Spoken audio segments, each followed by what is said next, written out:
Halo co-friend, di sini ada soal tabel hasil percobaan beberapa larutan yang ditetesi dengan asam dan basa adalah sebagai berikut. Larutan yang merupakan larutan penyangga adalah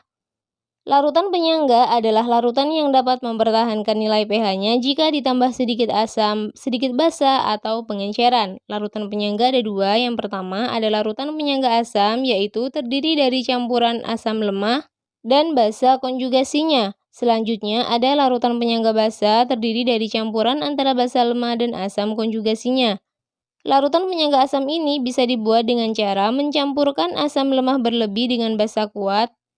Dan untuk larutan penyangga basa dapat dibuat dengan mencampurkan basa lemah berlebih dengan asam kuat. Oke, langsung saja kita identifikasi pilihan jawaban yang tersedia, manakah yang perubahan antara pH awal dengan ketika ditambahkan sedikit asam dan sedikit basa tidak terlalu jauh. Untuk yang A, pH awalnya 2, ketika ditambah sedikit asam menjadi 1,3 dan ketika ditambah sedikit basa menjadi 3,8. Karena perubahan pH-nya jauh, maka bukan termasuk larutan penyangga.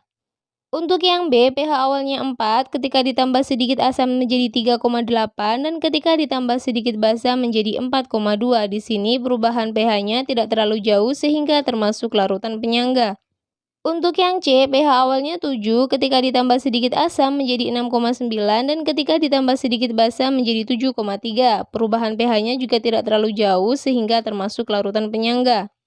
Untuk yang D, pH awalnya 8, ditambah sedikit asam menjadi 7,5, ditambah sedikit basa menjadi 9. Perubahan pH-nya jauh sehingga bukan larutan penyangga. Untuk yang E, pH awalnya 9, ditambah sedikit asam menjadi 8 dan ditambah sedikit basa menjadi 10,5. Perubahan pH-nya juga jauh sehingga bukan larutan penyangga.